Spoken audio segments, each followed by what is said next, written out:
कोराडी हे औष्णिक विद्युत केंद्र कोणत्या जिल्ह्यात आहे? तर आपल्याला माहीत आहे कोराडी आणि खापरखेडा नागपूरमध्ये आहेत.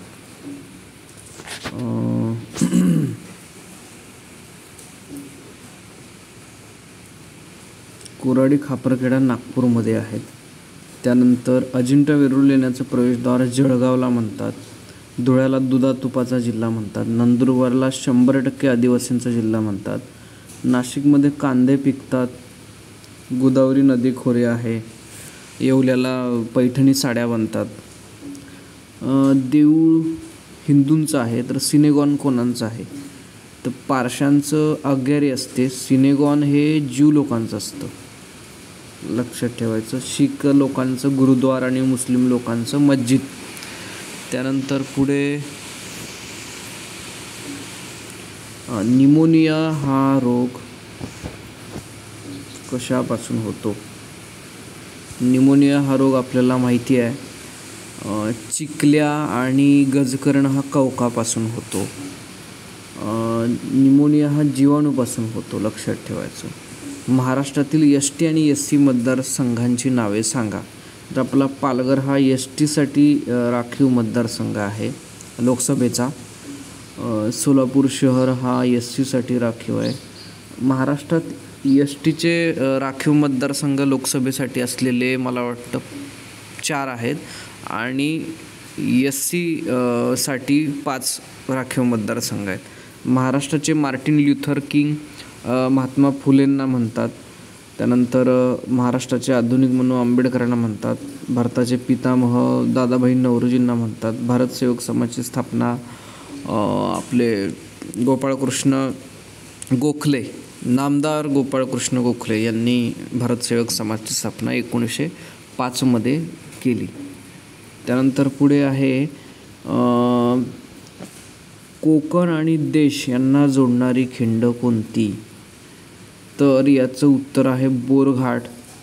आणि उर्वरित 2 प्रश्नांची उत्तरं कमेंटमध्ये तुम्ही लिहा. त्यानंतर पुढे येलदरी धरण कोणत्या नदीवर आहे? तर येलदरी धरण पूर्णा नदीवर आहे. खसदरीतून वाहणाऱ्या नद्या नर्मदा, तापी या दोन्ही नद्यांना म्हणतात. कोणत्या जिल्ह्याचं 100% भौगोलिक क्षेत्र गोदावरी नदी खोऱ्यात येतं?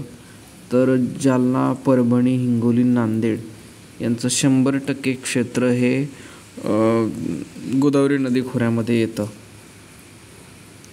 त्यानंतर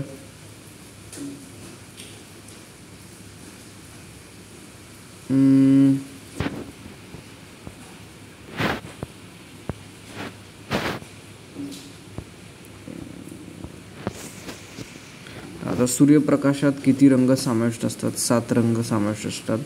कोणता रंग अधिक उष्णता आकर्षित करतो? काळा रंग हा अधिक उष्णता आकर्षित करतो, म्हणून सोलार चूलमध्ये काळा रंग वापरला जातो. काळ्या रंगाची तबकडी असते.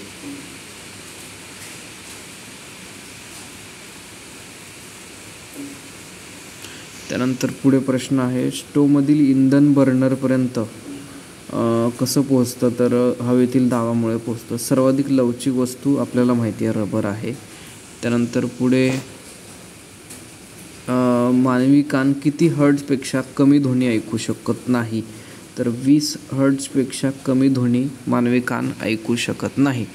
20 वारंवारता पाहिजे. वारंवारतेचं एकक हर्ट्ज. त्यानंतर प्रिझममधून प्रकाशकिरण गेल्यास कोणत्या रंगाचं विचलन जास्त होतं? तर पिवळ्या रंगाचं जास्त विचलन होतं. विद्युत चुंबक कशापासून बनवतात? तर तो मृदू लोखंडापासून बनवतात. त्यानंतर कक्ष तापमानाला कोणता धातू द्रव अवस्थेत असतो? तर पारा. आवाजाची गती कोणत्या माध्यमात जास्त असते? तर द्रव या माध्यमात आवाजाची गती जास्त असते. दूरचित्रवाणीवर चलचित्र दिसण्याचं कारण काय असतं? तर दृष्टी सातत्य. त्यानंतर सूर्याच्या पृष्ठभागाचे तापमान किती असतं? तर 6000 अंश सेल्सिअस इतकं सूर्याच्या पृष्ठभागाचं तापमान असतं. पुढचा प्रश्न बघू आपण. कोणत्या धातूची सर्वात जास्त घनता आहे? पारा. उष्णतेला संवेदनशील असा हा घटक असतो, पारा हा धातू असतो. बाष्पीभवनामुळे काय होतं? तर हवेमध्ये आर्द्रता निर्माण होते. बिग बँग सिद्धांत कोणी मांडला? जॉर्ज गेम याने बिग बँग हा सिद्धांत, ही थेरी मांडली. पुढचा प्रश्न आहे, इलेक्ट्रॉन हिटिंग एलिमेंट कोणत्या धातूपासून बनवतात? नायक्रोमपासून. आपली इस्त्रीमध्ये देखील नायक्रोमची तार असते. टंगस्टनची तार ही आपल्याला माहिती आहे, बल्बामध्ये असते, विजेच्या बल्बामध्ये असते. कोणत्या शास्त्रज्ञाने उष्णतेवर आधारित संशोधन करून ती एक शक्ती असल्याचं सिद्धांत मांडला? तर बेंजामिन थॉम्सन असं त्याचं नाव आहे. धातूमधील विद्युत चालकता कमी ते जास्त क्रमानुसार सांगा. आपल्याला माहिती आहे तर सर्वात जास्त चांगली विद्युत प्रवाह, वीज प्रवाहित होते ती म्हणजे चांदीमध्ये, सिल्वर म्हणतो आपण. इथे Ag ही त्याची संज्ञा आहे. त्यानंतर 2 नंबरला सर्वात चांगली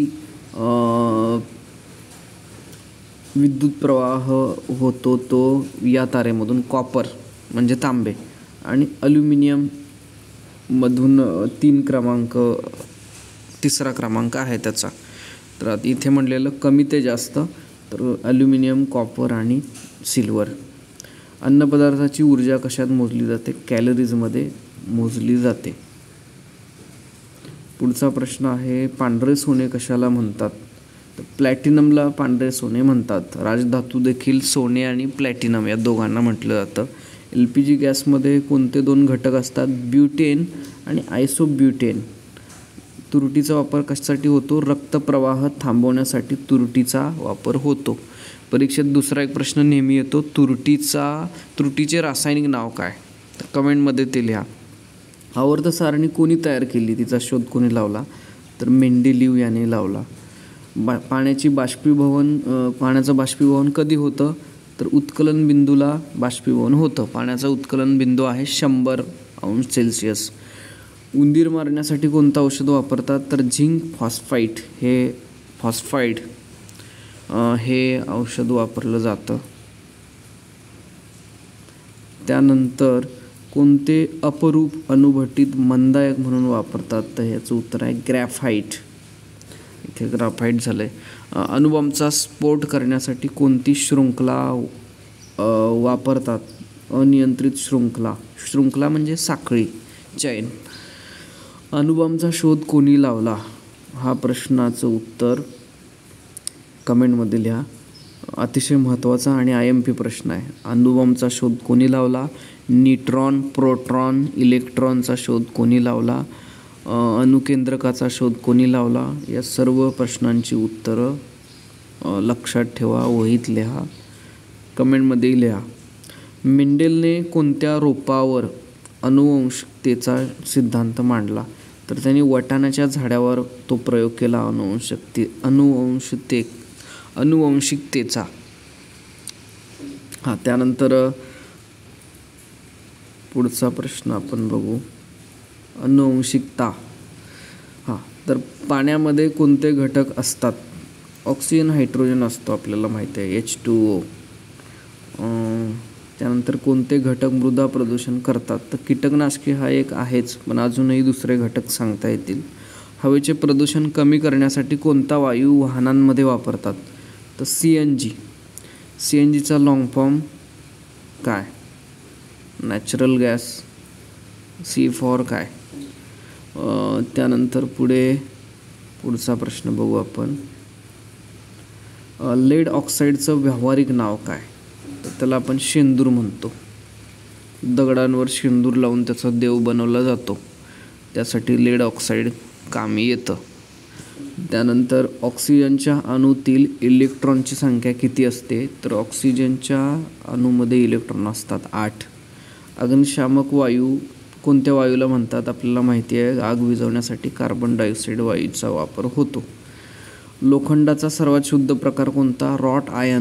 रॉट आयर्न हा शुद्ध प्रकार आहे. आयर्न मॅन कोणाला म्हणतात? पोलादी पुरुष, आपल्याला माहिती आहे, सरदार वल्लभभाई पटेल यांना म्हटलं जातं. रसायनशास्त्राला केमिस्ट्री हे नाव कशावरून पडलं तर केमिया या शब्दावरून पडलं. आम्लपर्जनासाठी जबाबदार घटक कोणता हा IMP प्रश्न आहे, अनेकदा परीक्षेमध्ये येतो. तर आम्लपर्जनासाठी जबाबदार घटक आहे NO2SO2. पुढचा प्रश्न आहे हलका वायू कशाला म्हणतात. तर आपण कधी हेलियमला म्हणतो, कधी हायड्रोजनला. लक्षात ठेवायचं हायड्रोजन शक्यतो म्हणायचं. विमानाच्या चाकामध्ये हेलियमची हवा भरलेली असते. हेलियममध्ये काही ऐतिहासिक डॉक्युमेंट ठेवली जातात, हिस्टॉरिकल रेकॉर्ड्स. क्रिप्टोग्राफी ही संज्ञा कशाशी संबंधित आहे तर वायरलेसशी संबंधित आहे. कोणत्या किरणांना वस्तुमान नसतं तर गॅमा. ते शब्द चुकीचा लिहिला आहे, अर्धा चंद्र पाहिजे वरती. गॅमा किरणांचा वापर कशावर केला जातो तर बटाटे कांदे यांना कोंब फुटू नये म्हणून त्याच्यावर गॅमा किरणाचा मारा केला जातो. सूर्याची ऊर्जा आपल्याला कोणत्या कारणामुळे मिळते. अणूच्या केंद्राच्या एकत्रीकरणावरून. अणूच्या केंद्राच्या एकत्रीकरण करून त्याच्यावरून आपल्याला सूर्याची ऊर्जा मिळते. पुढचा प्रश्न आपण बघू. पृथ्वीच्या पृष्ठभागावर ॲल्युमिनियम किती टक्के आहे तर 7 ते 8% ॲल्युमिनियम आहे. नैसर्गिक वायूमध्ये कशाचं प्रमाण जास्त असतं मिथेन वायूचं असतं. मिथेन वायूचं रासायनिक नाव काय आहे. मिथेनचं रासायनिक नाव काय आहे तर त्याचं नाव आहे CH4 आहे का. बरोबर आहे. बर्फ वितळण्यास कमी वेळ लागतो कारण मीठ जर बर्फाबरोबर टाकलं तर बर्फ लवकर वितळत नाही. बायोगॅसमध्ये कोणता वायू असतो. हा प्रश्न डबल झाला आहे का. नैसर्गिक वायू आणि बायोगॅस मिथेन वायूचा असतो. त्यानंतर पुढे औष्णिक विद्युत केंद्रात अणूच्या केंद्राचे विभाजन कशामुळे होतं तर न्यूट्रॉन शोषणामुळे अणूच्या केंद्राचे विभाजन होतं. नैसर्गिक कारणामुळे होणाऱ्या दुर्घटना याला काय म्हणतात नैसर्गिक आपत्ती म्हणतात, आपल्याला माहिती आहे. राज्य आपत्ती निवारण विभागाचे अध्यक्ष कोण असतात आणि केंद्रीय आपत्ती निवारण आयोगाचे अध्यक्ष कोण असतात तर दोन्हीचे राज्यामध्ये मुख्यमंत्री असतात आपत्ती निवारण आयोगाचे अध्यक्ष, आणि देशामध्ये केंद्रामध्ये पंतप्रधान असतात आपत्ती निवारण आयोगाचे अध्यक्ष. बॉलपेनचा शोध कोणी लावला तर बिरो ब्रदर्स यांनी लावला. त्यानंतर आता आपण मागे जाऊ.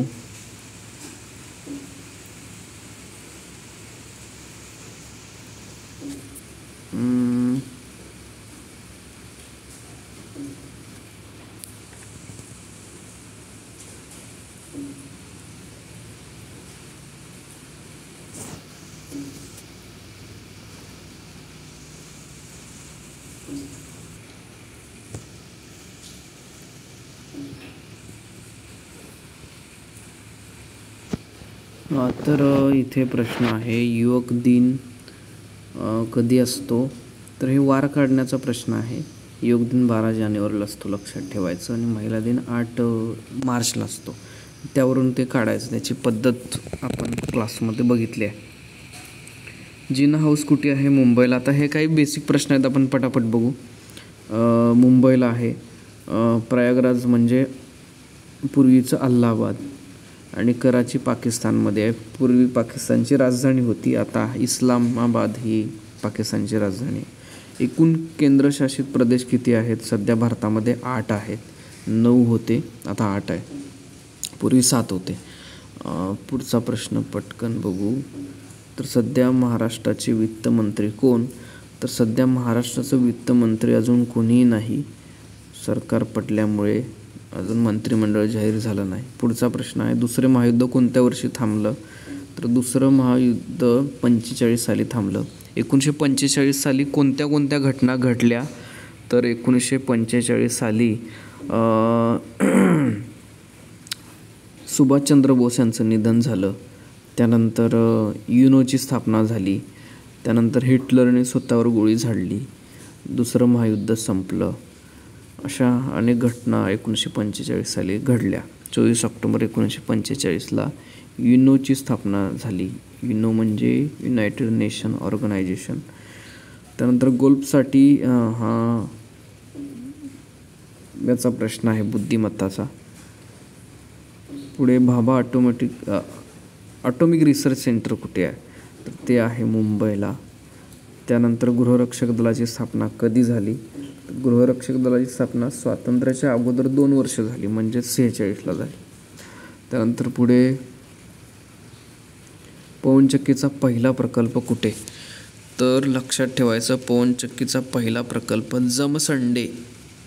जामसांडे आणि देवगड.